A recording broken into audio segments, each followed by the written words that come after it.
Hey, time to bust out your running or walking shoes for a good cause. The Home for Good 5K steps up this Friday.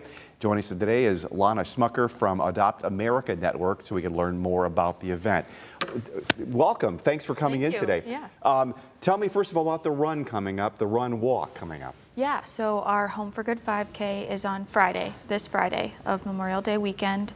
It's at 6 o'clock in the evening is the free kids run, and then our 5K is at 6:30, $25 entry fee, and it'll be at Levis Commons, and so it'll be a perfect time to go grab something to eat afterwards.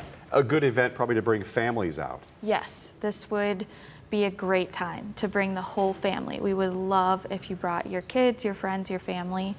Whether your kids will run in the kids run, if not, you can come and be in the kids zone, which is new this year. So we'll be having some community partners. We'll have activities for the kids, cornhole, tattoos, and face painting. So that'll be great. Tattoos, that's a big step. Temporary tattoos.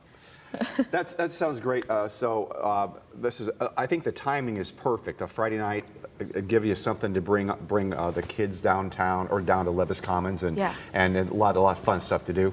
Yeah. So this would be a great time to not only get out and do something before the holiday weekend, but this is for a good cause. We're a nonprofit, and our whole mission is to support families. Yeah, so Adopt America. Tell me about Adopt America. It's been around since the 80s locally. Yes, so we're about 43 years old. We were started by Richard K. Ransom, who was the man who also started Hickory Farms, which is a brand you might recognize. But we are an adoption agency, but we focus on kids who are waiting in foster care.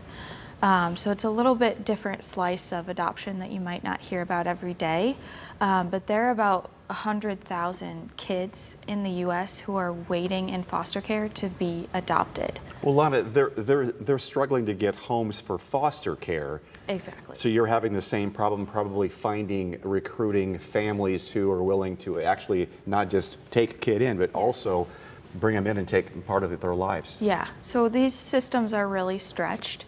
As we know, and it takes a lot of people and a lot of community partners and a lot of money and social workers and support from private agencies like ours to get kids not only into care and safety, but also into permanent families. What's the biggest hurdle in getting kids adopted? Is it the financial part, or is it the logistical stuff and getting all the ducks in a row, the legal process? So typically it's not the financial barrier, because actually adopting from foster care is typically under $1,000, and you work with the county and you receive money through the state once you adopt a child.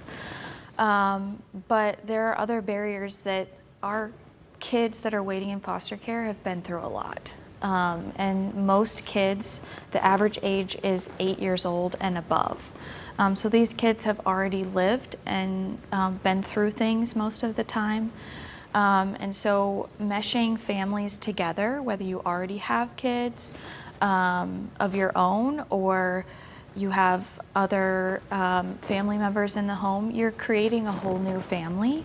And so that's a big transition, and there's a lot of time that takes for a home study process. There's a lot of vetting that goes on both ends for the family, from us, and we want the kids to be in the right place, and they're a part of that decision also.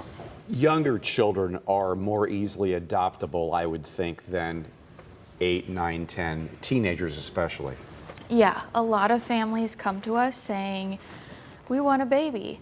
And that is not something we can promise people, because most kids are at the adoption portion of their journey because they've probably been in foster care for a couple of years now. And then once their biological parents' rights are terminated, then they become eligible to be adopted. So these That's why there aren't as many toddlers and babies that are right up for adoption, Yeah. because there's some legal processes that have to take place first. A lot of hurdles to jump through. Lana, we're out of time here, but thank you so much. I want to remind everybody again that the walk run is at 6 to 8 p.m. Levis Commons, Second Soul, Toledo. Come on by there, and you can register for it too, and be a nice, fun event for the family. Yeah. Lana, thanks so much. Thank you.